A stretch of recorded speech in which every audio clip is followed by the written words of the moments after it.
그다음에 이거 지상권의 취득과 관련해서 이 지상권의 취득도 이제 물권 변동이기 때문에 물권 변동 원인은 두 가지가 있겠죠.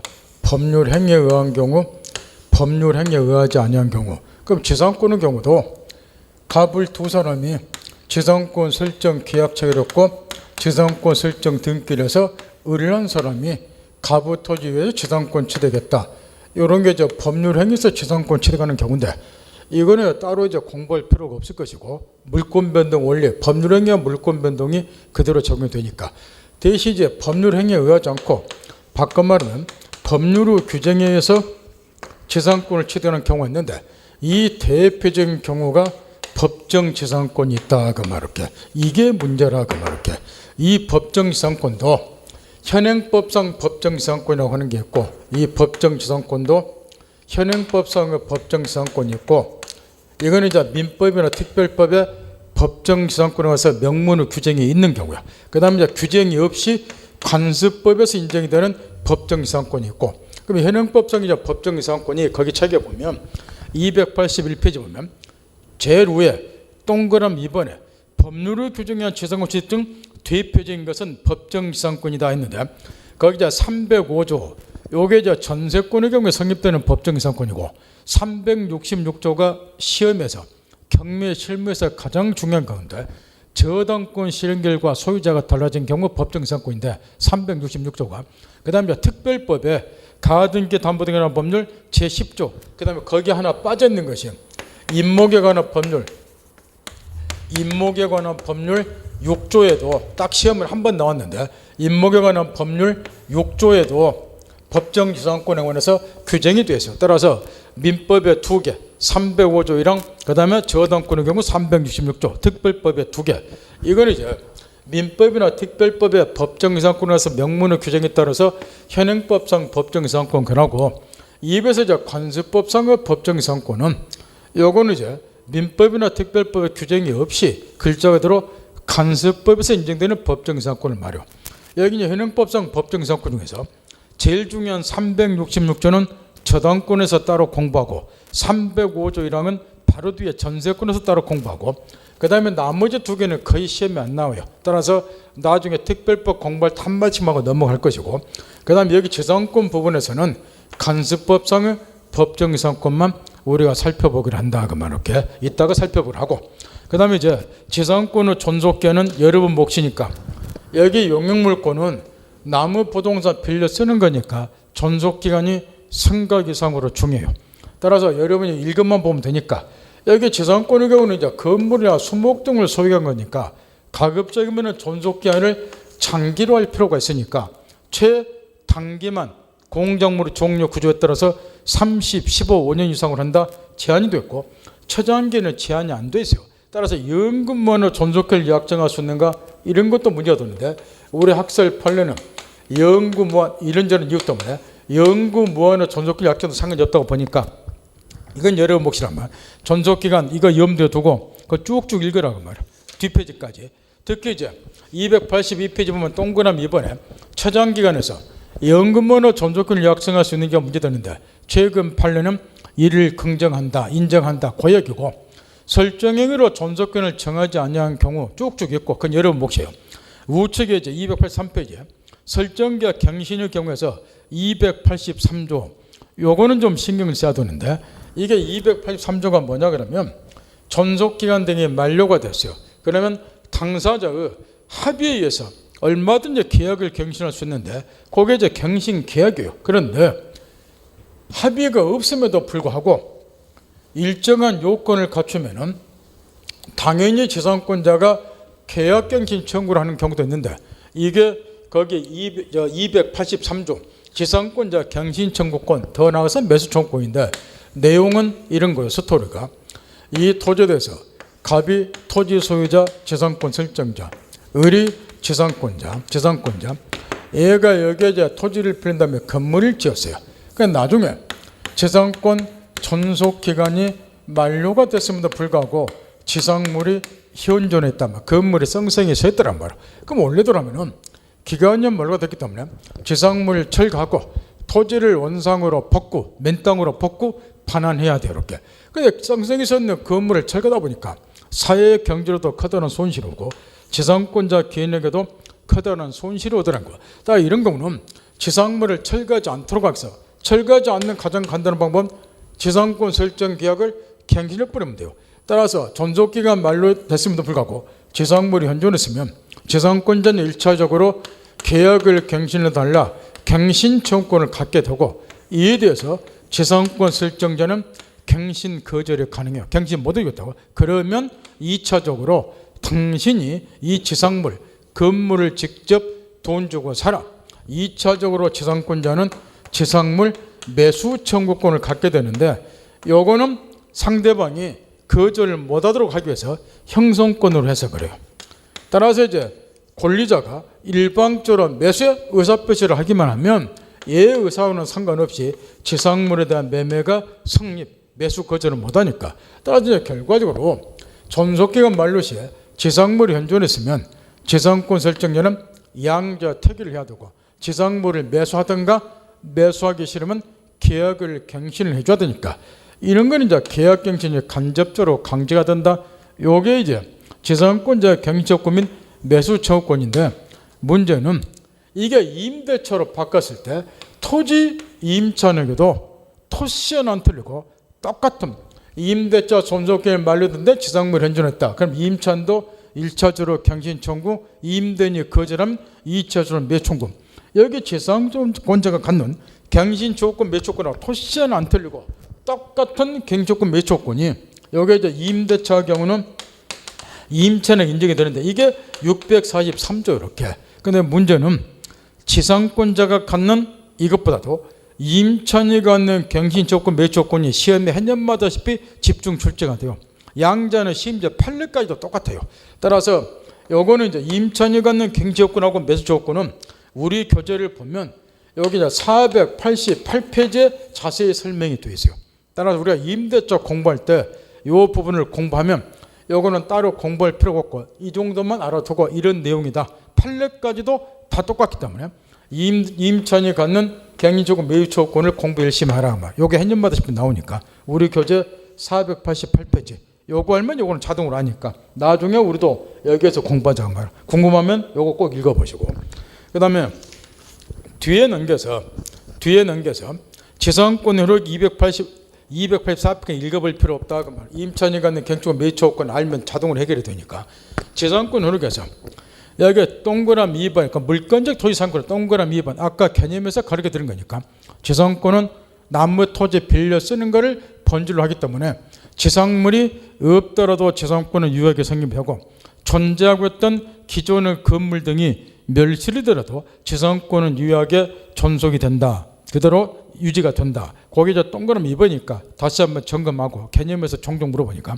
그 다음에 지상권도 물건이기 때문에 물권의 조건 세 종류가 똑같이 인정이 돼요. 그게 동그라미 3번 읽어볼 필요도 없죠. 그 다음에 지상권의 처분. 지상권은 물건으로서 재산권이에요. 그래서 처분의 자유가 인정이 되기 때문에 지상권을 양도할 수도 있고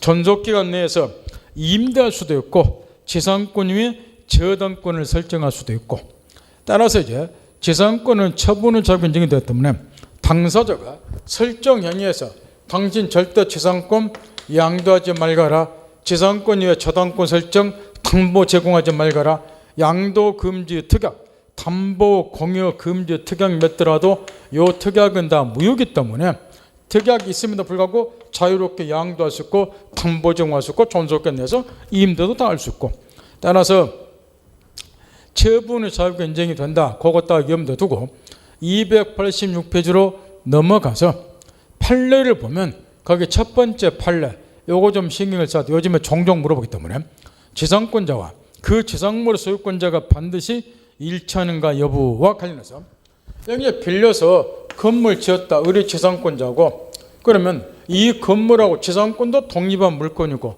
건물은 토지하고 별개의 독립부동산이고 각각 독립성 인정이 되기 때문에 요 이런 사람은 건물만 따로 떼어서 팔 수도 없고 지상권은 자기가 보유하고, 반대로 지상권만 양도하고 건물은 자기가 부여할 수도 있고, 따라서 거기 첫 번째 줄 지상권자는 지상권을 유보한 채 지상물 소유권만을 양도할 수도 있고 반대로 지상물 소유권은 내가 갖고 지상권만을 양도할 수 있으니까 그 판례는 점검을 해두고 그 다음에 밑으로 그 판례 밑에 이제 동그라미 니은번부터 시작해서 A, B 우측에 C, D까지 쓸데없는 걸 써놓은 거야. 이게 지금 법정지상권에 관한 걸 뜬금없이 그 밑에 써놨는데 요거는 나중에 법정지상권에서 이해가 관한 판례가 자세히 나기 때문에 그걸 끄서버리고 그 읽어볼 필요도 없다는 거. 법정지상권에 관해서 그 관한 판례들인데 거기다 쓸데없는 거 넣는 거예요. 그 다음에 우측에 넘어가서 지로지급의무에 관해서 지상권은 존속견이 엄청나게 잠김에도 불구하고 지로는 지상권의 요소가 아니에요. 따라서 유상뿐만 아니라 무상도 가능하다. 그 이야기예요. 대신 나중에 살펴보면 알겠지만 보통 지상권과 반대로 법정지상권의 경우는 반드시 지료를 지급하도록 되어 있어요. 그래서 지료 지급 의무가 인정이 되는데 그 이유는 따로 있고 그래서 나중에 배우기로 하고 그 동그라미 기억본 다시 한번 읽어두고 그런 것도 여러분 몫이니까 그 다음에 뒤에 넘겨서 지로증감 조건 이런 것도 별로 안 나오니까 그 참고서 한번 읽어보세요. 그 다음에 지상권의 소멸사유에서는 지상권의 특유한 소멸사유 제일 밑에 기억본 지상권자가 2년 이상 지료를 체납하게 되면 지상권 설정과 소멸 청구한다. 287조 요거는 자주 물어보니까 지상권의 특유한 소멸사유죠. 물론 지상권도 물건이기 때문에 우리가 앞에서 배운 모든 물건의 공통적 인정되는 물건의 소멸사유에서 지상권은 소멸돼요. 그런 거는 뭐 신경 쓸 필요 없고 특유한 소멸사유만 신경 쓰면 되는데 그게 지료지급을 2년 이상 체납한 경우요. 이때 이제 우측 페이지 289페이지 넘어서 동그라미 B번 이게 지금 토지가 양도됐을 때 원래 토지 소유자 갑 이 을한 사람이 총내의 토지 소유자 갑에게 지료 1년 체납을 했고 이 토지가 병에게 양도돼서 병이 이제 새로운 소유자가 되는데 얘한테 또 1년 체납을 했고 그러면 전 소유자, 현 소유자 걸쳐서 지금 2년 체납했다. 이때 양수임 새로운 소유자가 소멸 청구하는가?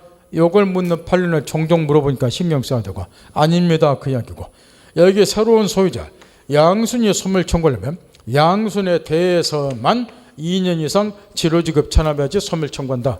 이 판례니까 뭐 어려운 건 없고 읽으면 보면 되니까 동그라미 B번 신경을 좀 써야 되고 그 다음에 또 동그라미 또 B라고 쓰는데 못하죠.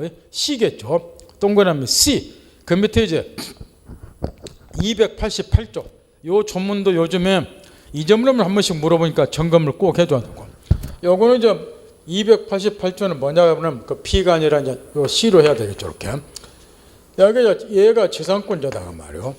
그러면 지상권 위에 저당권 설정이 가능해요. 지상권은 전세권 더불어서 저당권을 객체가 되니까 그래서 지상권을 목적으로 저당권은 설정이 됐다거나 또는 이 지상물에 저당권은 설정이 됐다고 말이에요. 근데 얘가 지료지급을 2년 이상 체납했다. 그럼 이자가 지상권 소멸 청구래요. 이 소멸 청구권도 형성권이기 때문에 얘가 일방적으로 소멸시켰다 의사표시를 하면은 얘 의사와 상관없이 지상권은 소멸이 돼요. 지상권 소멸하면 저당권도 소멸이 되겠죠. 논리적으로 이 저당권자 불치고 소멸을 주는 거예요. 따라서 얘가 2년 이상 지료지급 체납하면 얘가 지상권 소멸 청구를 하지만 그러면서 얘는 불이익을 입을 수 있으니까 저당권자보다 미리 대비할 수 있는 시간적 여유를 주기 위해서 288조에 이렇게 됐단 말이에요. 지상권 소멸 청구는 저당권자에게 통지한 후 상당한 기간이 경감세력이 생긴다. 얘가 2년 이상 지료지급 체납했으니까 내가 조만간 지상권 소멸시킨다. 알고 있어라 통지를 해줘라. 그 말. 통지한 후 상당한 기간이 경과해야지 지상권 소멸이 여력이 생긴다. 대비할 수 있는 시간적 유예 기간을 주자. 그 이야기했죠. 그래서 점검 딱 하고 그 다음에 이제 지상권 소멸의 효과 관련해서는 뒷페이지 넘어가서 290페이지 보면 동그라미 기억본에 설정자의 지상매초권이 나와 있는데 또 밑으로 내려가면 동그라미 니은번에 지상권자의 지상매초권이 나왔고 동그라미 니은번에 지상권자의 지상매초권은 아까 앞에서 가르쳐 드린 거예요. 존속기간 만료 시에 지상물이 현존해 있다. 1차적으로 경진 청구 거절하면 얘가 매수 청구한다. 요 이야기인데 역으로 이 지상권 설정자 쪽에서도 역으로 지상물 매수 청구권을 행사할 수 있다고 말이에요. 왜냐? 이 지상물이 얘 거기 때문에 얘가 수거할 권리도 가져요. 그런데 이 지상물이 토지 소유자에게 필요한 경우도 있다 그 말이에요. 이런 경우는 설정자가 역으로 매수 청구, 상당한 가액을 제공해서 매수 청구를 하라 그 말이에요. 그럼 이 사람은 정당한 이유 없이 거절을 못한다. 요게 이제 제로의 동그라미 기억번에 쓰는 설정자가 역으롭게 매수 청구하는 권리인데 이것도 일종의 형성권이다 그 이야기예요. 얘가 정당히 거절을 못하기 때문에 그래서 설정자도 매수권 갖는다. 이것만 보면 되고 그 다음에 동그라미 디귿번에 비용 상환 청구권 관련해서는 한 가지 조심할 게 있어요. 지상권은 물건이에요. 임차권은 채권이고 따라서 임차권은 채권이다 보니까 임대인에 비해서 임차인의 경제적 지위가 좀 열악하다 그 말이에요. 따라서 임차 목적물에 대한 수선 의무가 누구에게 있느냐? 임대인에게 있어요. 따라서 임차인이 스스로 수리등을 하게 되면 그 필요비에 대해서 임대인에게 상환 청구하는데 이따 나오게 될 전세권도 마찬가지고 지상권도 마찬가지고 물건이에요. 따라서 빌려주는 사람이나 빌려 쓰는 사람이나 물건은 어느 정도 지위가 보장이 되기 때문에 경제적 지위가 대등하다고 보는 거렇게. 따라서 지상권도 마찬가지고 전세권도 마찬가지고 목적물에 대한 수리는 수선 의무는 누구에게 있느냐? 지상권자 또는 전세권자 빌려 쓰는 사람에게 있다 그 말이에요. 따라서 수리비, 흔히 말하는 보존비, 흔히 말하는 필요비 이런 걸 지출하게 되면 요거는 상환 청구를 못 하겠죠. 지상권도 마찬가지고 전세권도 마찬가지고 대신 유익비 상환 청구만 하도록 되어 있어요. 따라서 디귿번에 임대인과 달리 지상권 설정자는 토지를 사용해 적합한 상태로 둘 의무는 없다. 보수 의무 이런 거는 없다 그 말이에요. 임대인과 반대로. 따라서 지상권자가 토지에 대해서 필요비를 지출한 경우는 필요비 상환 청구는 못한다. 그러나 유익비에 대해서는 상환 청구한다. 점검 딱 하고 그 다음에 특수지상권에서 구분지상권은 요거 하나만 신경 쓰면 돼요. 어쩌다 이제 한 번씩 물어보는데 물은 게 딱 정해졌기 때문에 구분지상권은 흔히 말하는 공중이나 지하의 어떤 층에 대해서 성립하는 지상권을 우리가 구분지상권 1위 이야기를 해요. 무슨 이야기냐 그러면 지금까지 우리가 배운 보통 지상권은 흔히 말 이 지표에 관한 지상권이라고 말이에요. 무슨 이야기냐 그러면 이런 걸 한번 생각을 해보자고 말이에요. 여기 이제 의뢰한 사람이 갑이 토지 소유자라고 말할게. 그러면 원래 소유권은 정당한 이익이 미치는 범위 내에서 공중지혜까지 효력을 미쳐요 이렇게. 그런데 이 의뢰한 사람이 갑의 토지 지하 10m부터 20m 사이로 무슨 관을 하나 매설하고 잔다고 말. 그럼 여기에도 갑의 소유권 효력이 미치니까 얘가 무단으로 굴짝에서 간 매설 못해요. 따라서 이 관 같은 것은 기타 공작물에 해당이 되기 때문에 공작물을 소유하기 위한 종래 같으면 보통지상권 우리가 지금까지 쭉 개관해본 보통지상권 설정 받고 여기에 관을 매설해야 된다 그 말이에요. 그런데 여기에서 문제가 또 하나 있다는 거. 우리가 개관해본 보통지상권도 정당한 이익이 미치는 범위에서는 공중지하까지 효력을 미쳐요. 그러면 을은 지하 10m부터 20m 요 층만을 필요로 함에도 불구하고 보통 지상권을 설정을 받다 보니까 지상권 효력이 여기까지 다 미쳐요. 그러면 나는 요 부분은 사용도 안 하면서 지료, 땅세는 부담을 해야 되고 더 나아가서 여기에도 지상권을 미치니까 토지 소유자는 요 부분을 사용을 못하고 딱 요 부분은 그대로 놀리게 돼요 이렇게.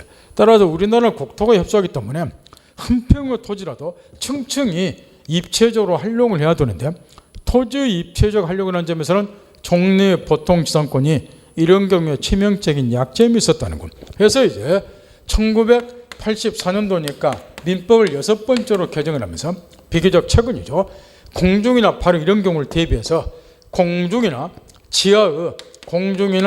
지하의 어떤 층을 객체로서 성립되는 지상권을 하나 만들어내면 이런 경우에 아주 편리하게 따라서 나오게 되는 구분 지상권. 따라 글자 그대로 이 층을 구분해서 지상권 설정인 줄 알고 말이야. 그래서 이 부분만을 객체로 해서 구분 지상권이 딱 설정이 되면 이 을은 이 층만을 사용을 한다는 것과 그리고 나머지 부분은 종전처럼 토지 소유자가 그대로 사용을 하라고 말이야. 그러면 여기 빌려 쓰는 사람 입장에서도 이 부분을 격체해서 지상권을 설정받았으니까 이 부분에 대한 지로부담만 하면 되니까 지로부담 덜 수도 있고, 그럼 나머지 부분은 종전처럼 토지 소유자 상환을 하기 때문에 또 필요한 사람에게 층을 나누어서, 예컨대 A라는 사람이 공중 20m부터 30m 사이에 강고탑을 세우고 잔다. 이 층을 객체로서 A한테 또 빌려주면 된다고, 또 층을 쪼개서 빌려주면 되는 거예요. 이렇게.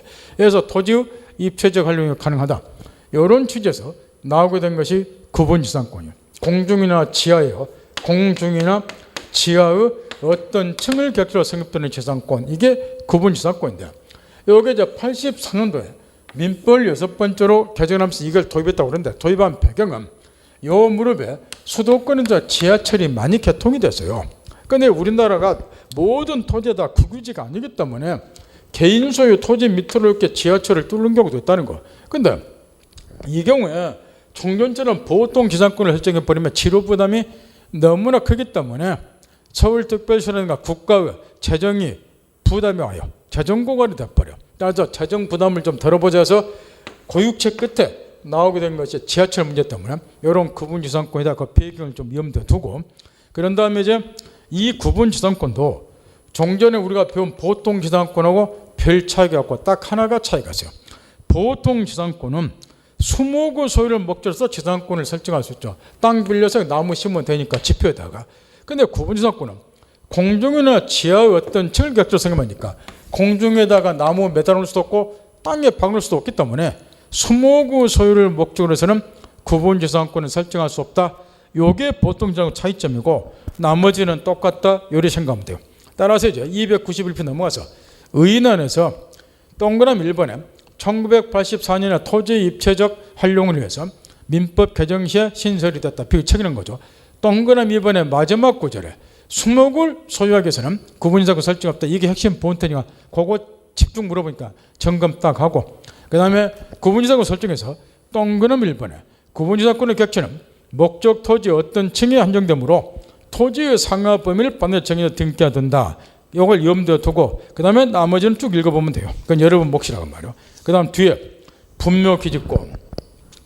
여기 분묘기지권은 앞에서 용어는 몇 번 나왔죠.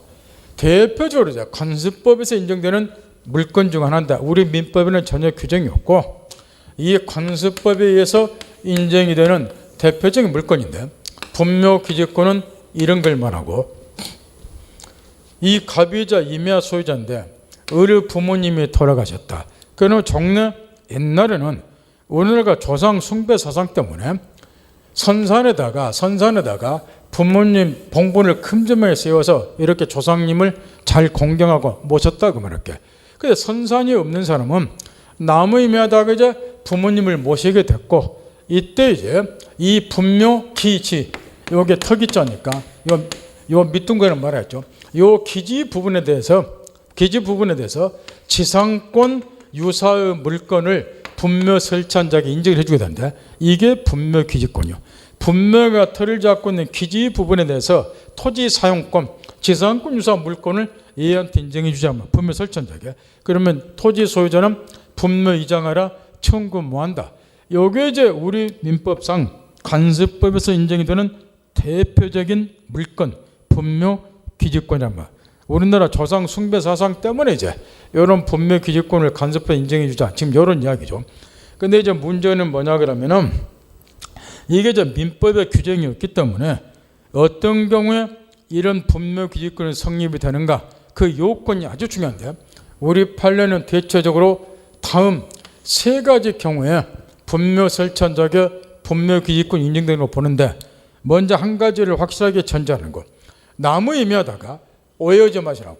무단으로 분묘 설치하면 분묘권 인정이다, 이런 엉터리 같은 사고를 하는데, 그러면 공산당 사회가 돼버려. 이런 게 아니고, 첫 번째, 토지 소유자의 승낙을 얻어서 분묘를 설치한 경우, 첫 번째 위험. 그 다음에 따라서 무단으로 분묘 설치한 경우는 일단 원칙적으로 분묘 기지권 성립이 안 돼요. 그 다음에 두 번째 유형이 이제 문제인데, 거기 분묘 기지권의 성립 요건에서 동그라미 2번에 보면 어느 하나의 요건을 갖춰야 된다. 세 가지 기억, 니은, 득에 대해서 기억번 토지 소유자 승낙에서 분묘 설치한 경우, 그 다음에 두 번째 니은번, 요게 문제라고 말할게. 니은번이 실무에서 이게 이제 두 번째 유형은 어떤 경우냐 그러면은 이런 유형이에요. 갑이 임야 소유자. 그 다음에 부모님이 돌아가서 여기 분묘를 딱 설치해 놨어, 이렇게. 그런데 이제 사업상 땅은 팔고 싶은데 부모님은 이 토지에 그대로 모시고 싶다고 말이에요. 그래서 이제 분묘를 이장한다는 특약을 맺지를 아니하고 임야만을 을에게 매각을 했다고 말이에요. 그 매매를 통해서 임야는 을에게 소유권이 넘어갔지만 분묘는 이장한다는 특약을 맺지 않았으니까 그 말은 여기에다가 분묘를 그대로 설치해 놓는다, 그 이야기라고 말이에요. 그래서 분묘는 이제 소유자가 갑에게 돌아갔죠. 그러면 갑은 이 을소유 토지, 이제는 매수인이 토지 소유자니까 을소유 토지의 역으로 분묘 기지권을 취득합니다. 이런 이야기요. 따라서 이제 임야 매매의 경우에 분묘를 이장한다는 특약을 맺지 아니하게 되면은 이 매도인이 역으로 이제는 매수인 소유의 토지 위에 분묘 기지권을 취득해 버리니까 이 사람은 이 사람에게 분묘 이장을 하고 청구를 못 한다는 거. 이 사람 특약을 맺지를 않았기 때문에, 따라서 이런 임야 매매를 알선할 때 중개업자는 반드시 이런 거를 확인 설명을 해줘야 되고, 이게 이제 실무에서 중요하기 때문에 분묘 기지권 문제는 민법 시험은 어쩌다 한 번씩 물어보는데 이게 중개 실무에서 중요하기 때문에 중개 실무 시험에서 오히려 집중 출제가 되고, 특히 이제 2001년 1월 13일부터는 화장문화를 정착시키기 위해서 장사 등에 관한 법률이 시행이 되고 있어요. 이렇게. 따라서 장사 등에 관한 법률이 하면 사람이 죽으면 일단 화장을 해서 낙고를 하라, 그 말이게. 대신에 분묘를 꼭 설치하고자 하면은 일정 기간 동안 이제 분묘를 설치할 수 있고, 그 다음에 기간이 경과하게 되면 또 분묘를 낙고를 해서 분묘를 개장을 해서 또 화장을 해서 낙고를 시켜야 돼요. 일정 기간 또 지나면은. 따라서 이제 결국 화장문을 정착시키기 위해서는 이 법이 시행이 됐는데, 따라서 이제 이 장사 등에는 법률에 의하면은 분묘 기지권 같은 것도 이제 더 이상 허용해서는 안 된다, 이런 취지가 내포가 되어 있다고 말이에요. 여기에. 그래서 이제 나오게 된 것이 뭐냐 그러면은 거기 세 번째 유형이에요. 거기 디귿번에 보면 타인 소유 토지에 승낙 없이 분묘를 쓴 20년간 분묘기지를 평온공인에 점유한 때 분묘기지권을 시효취득할 수 있다고 시효취득에서 이야기를 해줬는데, 이 분묘 소유권이의 기타 저당권 중에서 시효취득 문제로 많이 등장한 것이 지역권 같다고 해서 분묘기지권이에요. 이 분묘기지권이 현실적으로 시효취득이 많이 허용되는 케이스이기 때문에, 따라서 임야 소유자 승낙이 없이 남의 임야다가 얘가 분묘를 설치했다. 그러면 이게 이제 20년이 경과하게 되면은 분묘 기지권을 시효취득할 수는 있다, 이야기 이렇게. 그런데 이제 문제가 뭐냐 그러면 이 판례에 대해서는 점검을 좀 잘해야 되겠지. 방금 2001년 1월 13일부터 화장문화를 정착시키기 위해서 장사 등에 관한 법률이 시행이 되고 있다고 그랬어요. 그렇다고 보면 이제는 이런 분묘 기지권도 더 이상 인정해 줄 필요가 없지 않냐, 그 말이에요. 특히 이 장사 등에 관한 법률을 보면 나무 임야다가 무단으로 분묘를 설치한 경우는 분묘에 관한 일체의 권리를 주장할 수 없다, 이렇게 돼 있다고 말. 그렇다 보면 분묘 기지권의 시효취득 같은 것은 더더욱이 장사 등의 법률로 시행치를 물어볼 때 허용해서는 안 되지 않냐. 그래서 이게 계속 논란이 됐어요. 그래서 최근에 판례가 나왔는데 이 분묘 기지권의 시효취득 문제를 우리 판례는 이렇게 해결하자는 거. 장사 등의 법률이 시행되기 전, 그러니까 2001년 1월 13일부터 시행되는데 시행일 이전에 설치된 분묘에 관해서는 종래 판례처럼 분묘 기지권의 시효취득을 허용을 해주자, 그 말이야. 대신 장사 등의 법률이 시행이 된 이후에 설치된 분묘에 관해서는 더 이상 분묘 기지권의 시효취득을 허용해서는 안 된다.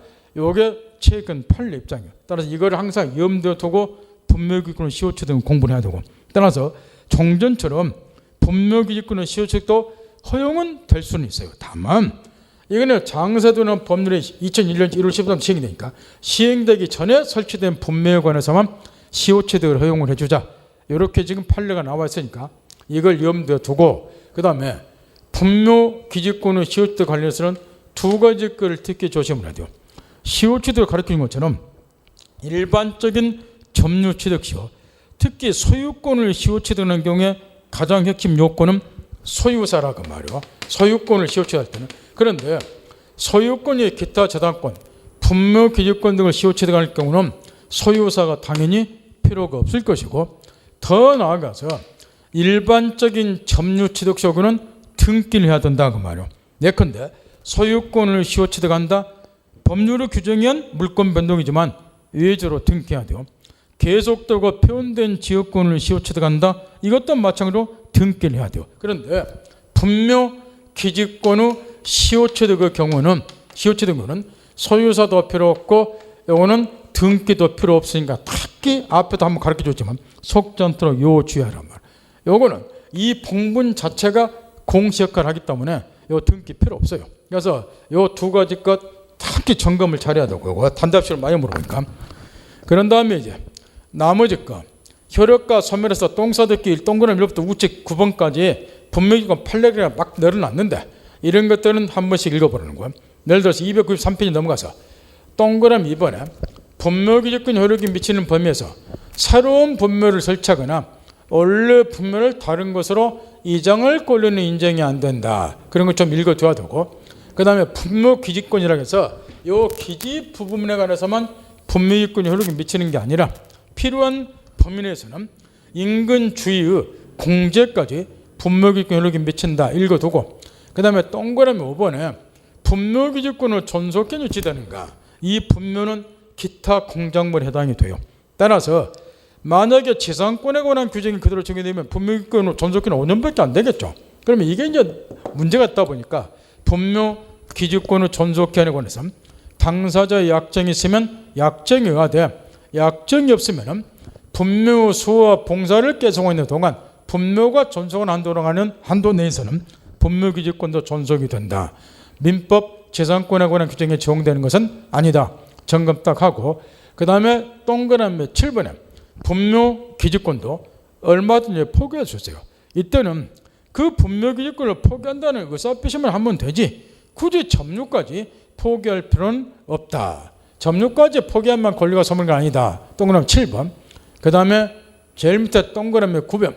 분묘기지권도 아까 얘기한 것처럼 장사되는 법률이 시행되기 전에 설치된 분묘관에서는 여전히 분묘기지권을 시효취득을 허용할 수 있다고 이야기를 했는데, 그럼에도 불구하고 시효취득 하더라도 치료는 지급할 의무가 없다. 원래 재산권은 무상이라는 거죠. 그 점검 딱 하고, 그 다음에 이제 시험에서 경매 실무에서 우리를 가장 힘들게 만드는 것이 간섭법상의 법정지상권 문제예요. 이것도 분묘기지권과 더불어서 민법에는 규정이 없고 간섭법에서 인정이 되는 대표적인 물건이 간섭법상의 법정지상권인데, 내용은 이런 걸 말한다고 말이야. 내용은 지금 이 토지하고 건물이 동일인인 갑소유 이렇게. 그런데 이 갑이라는 사람이 사업상 토지만을 팔고 싶다 예를 들면, 근데 건물은 내가 사용을 좀 해야 된다. 그런 경우는 건물을 철거한다는 특약을 맺지를 아니하고 토지만을 매각을 딱 할 수 있단 말이야. 별개 통용 부동산이니까. 그럼 매매를 통해서 토지는 을에게, 건물은 갑에게 소유자가 달라졌다고 말이야. 그러면 결과적으로 건물이 나무 토지에 서 있는 셈이니까 토지 소유자가 얘한테 철거 청구를 해야 되는데, 문제는 건물을 철거한다는 특약을 맺지를 아니했다는 거야. 그 말은 이 건물을 소유하는 부분, 이 토지를 계속해서 건물 소유자가 사용해도 좋다 하는 묵시적인 합의가 두 사람 사이에 있었지 않느냐 그 말이야. 철거한 특약 맺지 않고 토지만을 팔았으니까. 그래 그 묵시적 합의를 존중을 해서 이 건물 소유자에게 토지 사용권, 지상권을 자동으로 인정해 주자 그 말이야. 바꿔 말하면 건물 소유자가 토지 소유자고 건물을 소유하기 위한 지상권 설정 자체는 좋고, 건물 소유자 앞으로 토지에 대해서 지상권 등기 한 적이 없음에도 불구하고 건물 소유자가 토지 사용권, 지상권을 당연히 취득한 걸로 보자. 이게 대한민국 간섭법에 따라서 간섭법상 인정되는 법정지상권 이렇게 하기로. 따라서 토지 소유자, 건물 소유자에게 건물을 소유하는 분은 토지 사용권, 지상권도 같이 인정이 되기 때문에 토지 소유자는 얘한테 철거 청구 뭐한다? 요게 간섭법상의 법정이상권이라고 말은. 따라 이제 원래 법정이상권의 스토리는 뻔해요. 토지 건물이 통일인 소유였다가 어떤 사정에서 소유자가 달라지는 거. 그러면 건물이 나무 토지에 서 있게 된다는 거. 그러면 그 건물을 철거해야 되는데 철거하게 되면 사회 경제적으로 커다란 손실도 오기 때문에 이거 철거하지 않도록 하자. 그래 건물 소유자에게 법정이상권을 인정해 준다. 이런 스토리라고 말할게. 그러면 간섭법상의 법정이상권은 매매 등을 통해서 이제 소유자가 달라졌다. 소유자가 달라진 원인이 이야기인데 요거는 이제 민법에 규정이 없다 보니까 소유자가 이제 달라지는 원인을 꼭 매매의 한정은 아니고 이따 뒤에 나오는 것처럼 뭐 증여를 통해서 소유자가 달라진 경우도 마찬가지예요. 여러 가지 원인이 있어. 이따가 살펴보라고 먼저 처로 들어가서 의 개념 쭉쭉 있고 뒷페이지 넘겨서 이제 어떤 경우에 간섭법상의 법정에서 성립이 되는가 이런 거는 우리 민법에는 규정이 안 됐고 따라서 판례 등을 통해서 그 성립 요건을 우리가 찾아봐야 되는데 먼저 토지와 건물이 일단은 동일인 소유야 돼요. 동일인 소유였다가 어떤 것이 원인이 돼서 소유자가 달라져야 되니까 그러면 동일인 소유다. 언제를 기준으로 동일인 소유가 되는가? 처분 당시를 기준으로 해서 동일인 소유만 되니까 처음부터 원시적으로 동일인 소유일 필요는 없다는 거예요. 원래 얘가 토지 소유자 근데 건물은 다른 사람이 지었다가 얘한테 팔았다. 처음부터 동일인 소유가 아니죠. 동일인 소유했다가 처분했다. 그러면 처분 당시 기준은 동일인 소유니까 그래도 상관이 없다는 거. 동일인 소유금은 안 되니까 처분 당시 기준에서.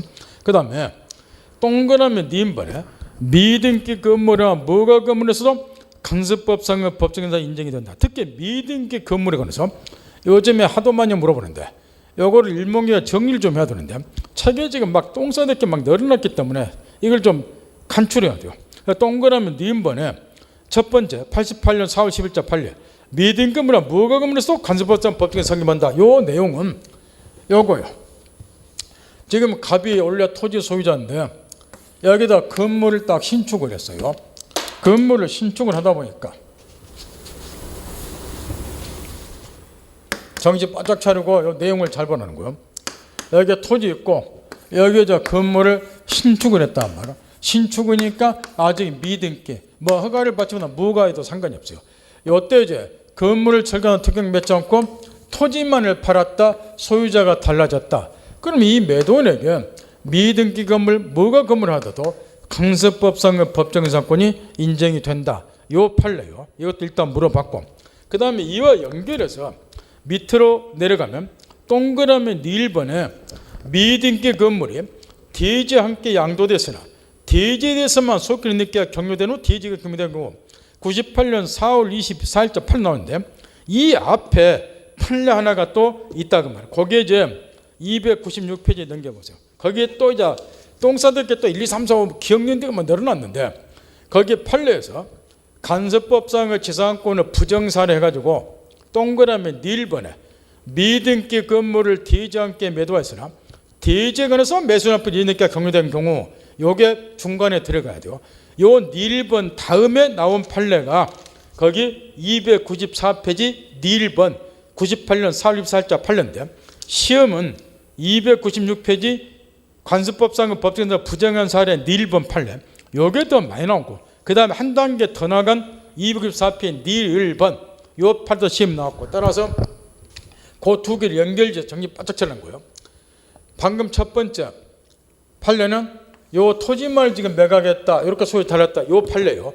그럼 이게 미등기 무가 건물에도 얘한테 법정이상 인정이 된 요 이야기고 이번은 두 개를 세트로 매각한 그렇게 두 개를 세트로 매각을 했단 말이에요. 그러면 토지에 대해서 일체로 매각한 거 두 개를 다 토지에 대해서는 바로 등기전 되니까 얘가 소유권 제도. 근데 건물이 미등기라고 말이야. 딱 일체로 매각이 됐어도 건물에 대해서는 등기전이 안 됐다는 거야. 그러면 형식적으로만 놓고 보면은 매매를 통해서 토지는 매수인에게 건물은 그대로 갑에게 형식으로 놓고 보면은 소유자가 달라졌다. 이때 이 매도인에게 간섭법상의 법정이상권 인정이 되는가? 요게 296페이지 아까 지적해 준 시험에서 제일 많이 물어보는 1번 판례라고 말까. 그럼 형식적으로 놓고 보면 소유자가 달라졌지만 이때는 이 매도는 갑에게 간섭법상의 법정사건이 인정이 안 된다. 이 이야기요. 왜 그러느냐? 이거는 우리가 물권법 앞조사 누누이 배웠어요. 이거는 이게 미등기니까 등기자는 아니니까 소유자는 아니지만 사실상 처분권이 얘한테 있어요. 따라서 얘가 얘한테 형식적으로 얘가 법률상 소유자라서 당신을 왜 내 토지에 건물을 갖고 있어? 철거해. 그러면은 자기 건물 날아가는 거예요. 내가 일처럼 매수를 했기 때문에 내 거나 마찬가지라고 말이야. 철거 청구할 일이 없죠. 그러니까 얘한테 법정상 인정해 줄 필요가 없는 거예요, 이게. 따라서 형식적으로 소유자가 달라졌지만 매도인의 간섭법상은 법정에 인정해 줄 필요가 없다. 여기 296호는 네 1번이고 그 다음에 한 단계 여기서 더 나간 것이 이제 294페이지에 동그라미 네 1번 그 첫 번째 98년 4월 24일자 판례라면 한 단계 들어갈 때 여기까지는 시험이 났단 말이야. 그러면 요공이 이 사람이 이걸 일처럼 매입을 했지만 현재 상태에서는 뭔만 소유자냐? 토지에 대해서만. 건물이 지금 미등기이기 때문에 얘한테 처분권이 있지만 처분권이 있죠. 법률상 소유자는 얘라 그 말이야. 그런데 요 경우에 이제 이 병이라는 사람이 얘한테 1억 원을 빌렸는데 돈을 안 갚길래 대여금 반환 청구 소송을 제기해서 승소 판결 확정, 집행 권한을 얻어서 집행력이 부여된 공적 문서가 집행 권한이죠. 1억 원 채권 네가 확실히 가지고 있으니까 강제 집행해도 된다. 그 문서가 이제 집행 권한이죠. 확정 판결 같은 거. 집행 권한을 얻어서 이제 강제 집행, 흔히 말하는 강제 경매를 했단 말이야. 뭐에 대해서만 했느냐? 토지에 대해서만. 건물은 처분권이 있지만 얘 소유가 법률상 아니기 때문에 토지만을 경매해서 이 토지가 얘에게 낚시를 했다. 그럼 원래 강제 경매 결과 소유자가 달라진 경우도 간섭법상의 법정사건 인정된 판례 입장인데 이 강제 경매의 경우는 언제를 기준으로 토지 건물이 동일인 소유되는가? 최근에 판례가 바뀌어서 경매 신청을 했다. 그럼 이 토지 등기 뭐야? 경매 개시결정 기입 등기 격려가 돼요. 그러면 압류효력이 발생이 돼요. 이 압류효력이 발생이 된 시점을 기준으로 토지 건물이 동일인 소유면은 간섭법상은 법정에서 인정이 되는데 압류효력이 발생한 시점을 기준으로 해서 토지 건물이 동일인 소유가 아니죠. 건물은 얘 거기 때문에 따라서 건물 소유자에게 간섭법상의 법정상권이 인정될 일이 없다. 압류효력이 발생 시점 기준으로 해서 강제 경매는 동일인 소유가 된다. 동일인 소유가 아니란 거죠. 따라서 건물 소유자에게 이 경우에 간섭법상은 법정상권 인정이 안 된다. 여기가 동그라미 네 1번이요. 따라서 동그라미 네 1번에 미등기 건물이나 무가 건물에서 법정상권 인정이 된다. 요 판례하고 그 다음에 두 번째는 296페이지 네 1번 판례. 형식적으로 소유자 달라졌다. 법정에서 인정이 안 된다. 그 다음에 한 단계 더 나갔을 때 294페이지 네 1번.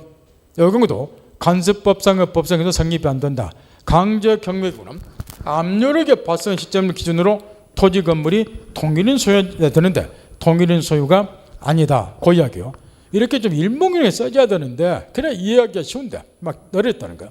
그 다음에 거기 다시 위로 올라가서 동그라미 니은번에서 공유 대지를 분할한 경우 요거는 이제 어떤 경우냐면 이제 공유를 우리가 공부를 했기 때문에 요거는 이제 간섭법상의 법정에서 인정된다고 보기 때문에 잠깐만 살펴보자 말아.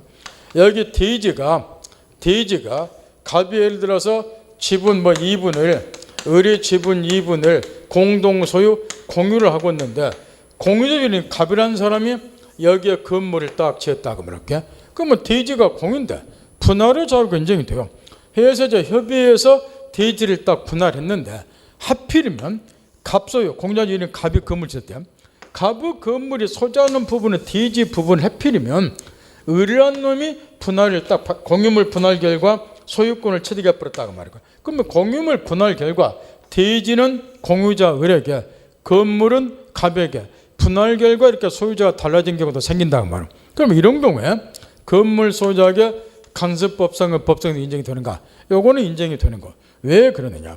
요 경우는 분할에 관한 협의 과정에서 지금 갑소유 건물이 서 있는 부분을 이런저런 사정 때문에 의리한 놈이 취득하게 되면 의리 바보가 아닌 바야. 내가 당장 건물 때문에 토지 사용 뭐 한다는 거 알아요. 그러면 갑에게 이야기를 할 거란 말이야. 요거 분할받은 당신 건물 때문에 내가 사용 뭐 한다. 그러면 협의 과정에서 얘가 입은 불이익을 보전을 다 해주기 때문에 법정이사권을 인정을 해준다 해서 얘한테 분류할 거 없다. 협의 과정에서 그 불이익 또는 얘가 입은 손해가 다 보전이 된다는 거죠. 그래서 법정에서 인정이 된다. 요 이야기고, 그 다음에 밑으로 내려가서 동그라미 네 1번에서 뒤쪽에 명의신탁 해지된 경우 80년 5월 20일 판례, 명의신탁에 관해서 우리가 앞에서 몇 번 공부를 했기 때문에 이제는 이런 것도 이해할 수 있을 거란 말이에요. 지금 갑이 문중이다.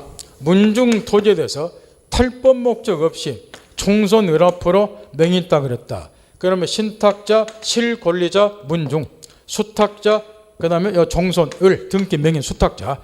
그러면 이 문중이 탈법 목적 명의신탁 하는 거는 명의신탁 약정이 유효예요. 이 명의신탁 약정이 지금 유효인 경우 판례인데, 유효인 경우는 우리 판례가 신탁형 이론을 도입해서 내부적으로 당사들 사이에서는 신탁자를 소유자로 보고 대외적으로는 수탁자를 소유자로 본다. 이걸 앞에서 몇 번 가르쳐 드렸어요. 그러면 이 경우에 이 수탁자가 여기에 건물을 딱 지었어요. 그럼 외관성으로 보면 토지 수탁자가 등기되어 있고 건물 얘가 지었으니까 토지 건물이 동일인 소유했다 이렇게 보인다. 근데 나중에 이제 신탁자가 명의신탁 약정을 해지를 했어요. 이 약정이 유효인 경우는 해지가 되기 때문에 해지를 했어요. 그래서 토지에 대해서 이제 등기가 갑에게 돌아갔고, 그러면 토지 건물이 동일인 소유였다가 명의신탁 약정을 해지를 했기 때문에 토지에 대한 소유권이 갑에게 돌아갔다. 그러면 토지는 갑에게, 건물은 을에게, 소유자가 달라졌기 때문에 건물 소유자 수탁자에게 간섭법상의 법적인 인정이 되는 이야기인데, 이거는 인정될 수가 없다는 거. 왜 그러느냐? 토지 건물이 동일인 소유가 아니었다는 거. 동일인 소유였다가 소유자가 달라져야 된다. 이 경우는 내부적으로는 당사자에서는 얘가 소유자요. 토지 소유자는 얘가 아니고, 따라서 나무 토지에 건물 짓는 거죠. 이게 처음부터 동일인 소유가 아니었기 때문에 이런 경우는 간섭법상의 법상에서 인정될 일이 없다. 지금 그런 이야기예요. 그 다음에 구분소적 공유관계 있는 자가 바로 그 다음 판례, 자기 자신의 특정 소유가 아닌 부분에 건물을 신축한 경우, 요즘에 구분소적 공유라고 하는 걸 하도 시험에서 물어보는데 원래 여기에 공유 부분에 설명이 되어 있었는데 우리 교재는 나중에 집에서 한번 확인해 보는 거, 이게 이제 상호 명의신탁하고도 관련이 있다 보니까 구분소유적 공유를 상호 명의신탁 이렇게도 이야기를 해요. 그래서 이제 이게 우리 교재를 기준으로 하면은 625페이지에 부충학습에 실명법 설명하는 부분다 설명을 해놨는데, 구분소적 공유는 이런 걸 말해요. 요즘에 하도 물어보니까 올리만 깨우치면 이게 꽁짜 문제가 되기 때문에 설명 듣고 최근 625페이지를 한번 읽어보란 말이에요. 지금 이제 구분소적 공유는 이제 이럴 때 성립되는 걸 말하는데, 이게 한 필지 토지예요. 이렇게. 근데 갑하고 을이라는 사람이 이치와 면적을 특정을 해서 한 필지가 한 개인데, 요 색칠한 부분에 처음부터 위치와 면적을 딱 특정해서 내가 매입하고 요거는 내가 매입하고 이렇게 매수를 했어요.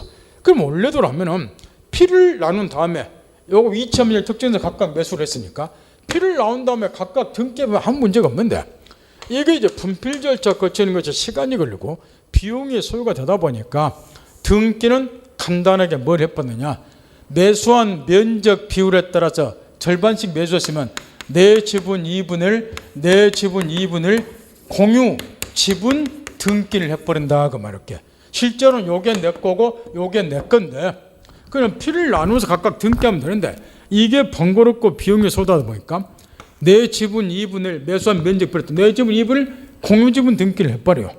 그래서 이제 요거는 이제 대조는 공유니까 공유로 부르는데 일반적인 공유하고 큰 차이가 있죠.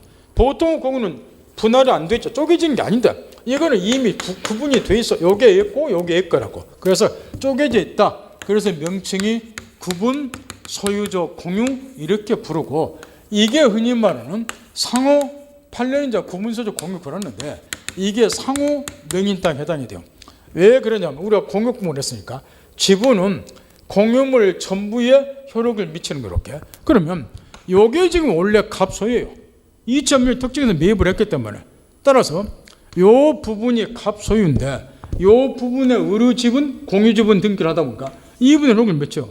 그러면 갑소유 토지에 지분 2분의 만큼 타인 명의로 등기되어 있으니까 명의신탁.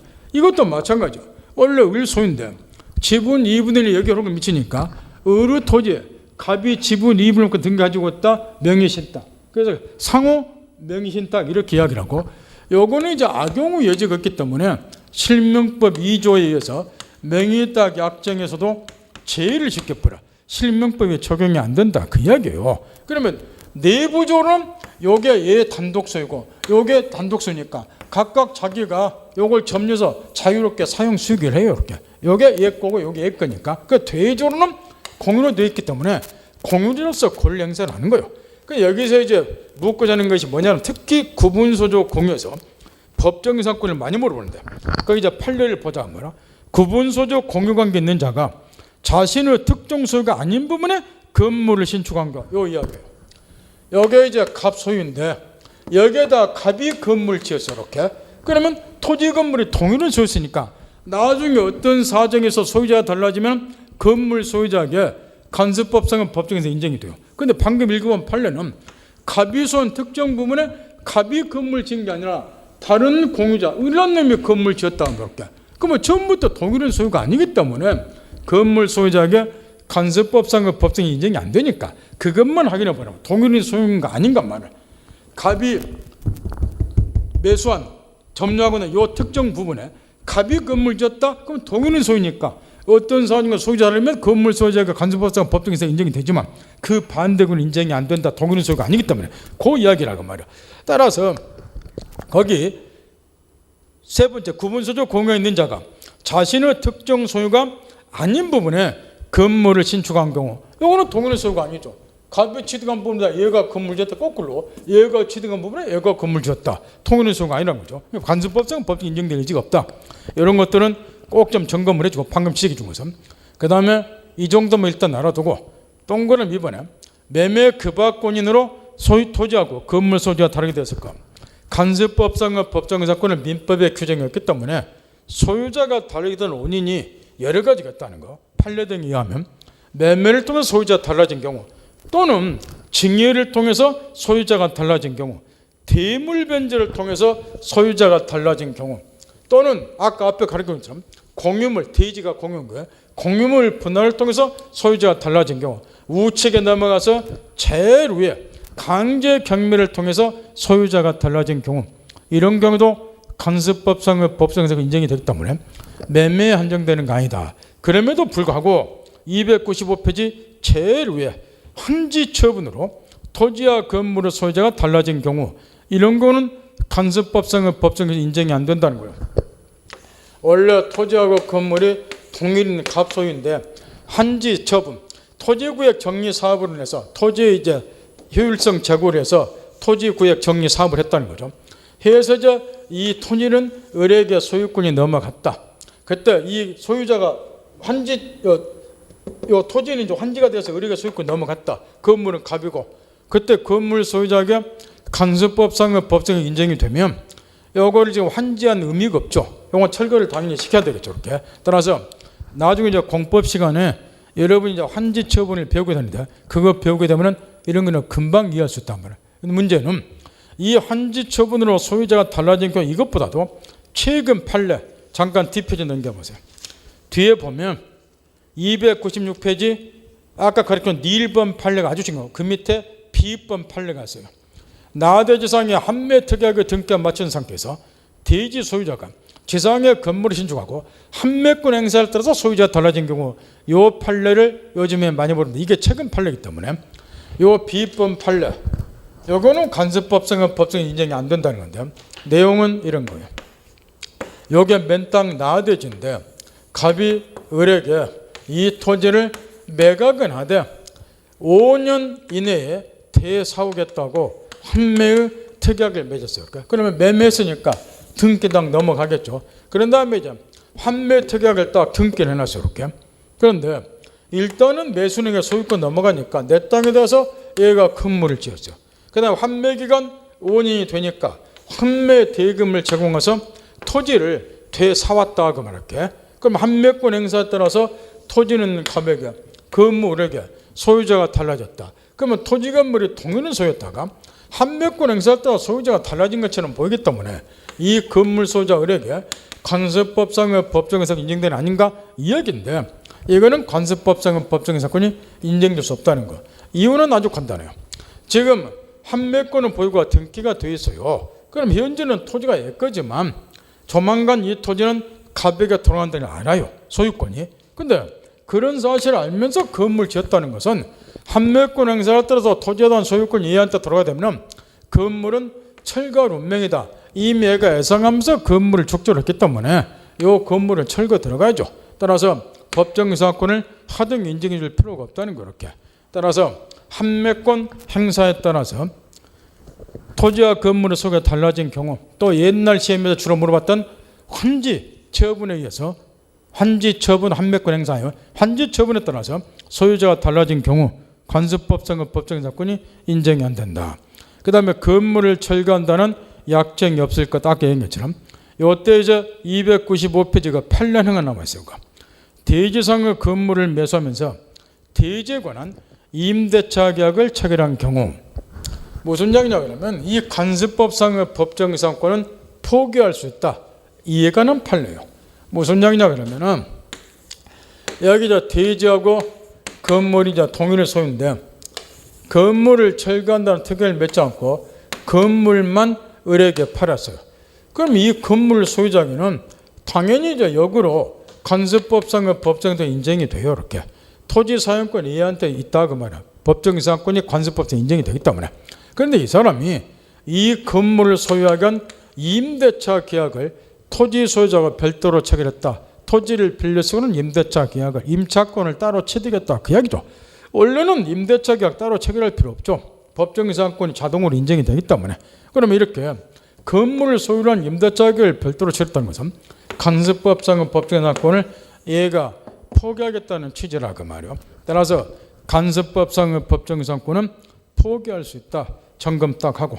그 다음에 그 밑에 295페이지에 가르친 3번 효력이라고 뭐 쓸데없는 걸 잔뜩 써놨는데 그거 끄서버리시고 대신 우리 교재를 기준으로 하면 360페이지, 361페이지에 366조 법정유사와 관련해서 지로 문제라든가 그 다음에 효력 문제 이런 게 자세히 쓰여 있어요. 우리 교재 360페이지, 361페이지 그걸 참고하시면 돼. 요 밑에 쓰여 있는 것은 읽어볼 필요도 없고 360페이지, 361페이지에 보면 366조 법정유사과 관련해서 지로 문제, 존속기간, 그 다음에 효력 문제가 자세히 설명이 되어 있으니까 그때 살펴보기를 한다. 똑같은 내용이니까 이거 끄서보라고 말이야. 뭐 이상한 소리 써놨으니까. 그 다음 뒷페이지 핵심 지문에서 한 개만 더 연습을 해보자 말이야. 거기 관습법상의 법정유사권이 인정되는 사례에서 미인번을 봐보세요. 다 시험에 나온 거니까 한 번만 더 연습해보자 말이야. 각과 을이 한 필지 대지를 구분 소유주로 공유하고 을이 자기 몫의 대지 위에 건물 신축과 점유 등 여기까지. 그러면 을이 매수했던 아까 구분 소유를 공유해서 요거는 갑, 요거는 을, 그 다음에 대지로 공유지분 등겼다. 그럼 을이 자기가 매수한 요건 자기 거죠. 요 부분에다가 건물 지었다. 그럼 토지 건물이 동일인 소유죠. 이 이야기니까 읽어볼 필요도 없이 법정유사권이 인정이 되겠죠. 그래서 을이 자기 몫의 대지 위에 건물 신축해서 점유하던 중 대지 을 지분만을 갑이 경락 취득한 경우 토지 건물 동일히 썼다. 을의 지분 2분의 1이 경매 들어오니까 갑이 취득했다. 그러면 토지는 갑, 건물은 을, 동일인 소유자가 소유자가 달라졌기 때문에 건물 소유자 을에게 관습법상 법정 인정이 된다. 갖고 놀아야 돼요. 아까 앞에 나왔던 판례는 얘가 취득한 보다 얘가 건물 짓다 이런 거니까 법정에서 인정될 수 없다는 이야기고 그것만 갖고 놀면 되고 그 밑에 관습법상 법정에서 부정사안에선 동그라미 닐번하고 동그라미 빗번 두 개는 특히 신경을 써야 되고 좀만 쉬었다 하죠.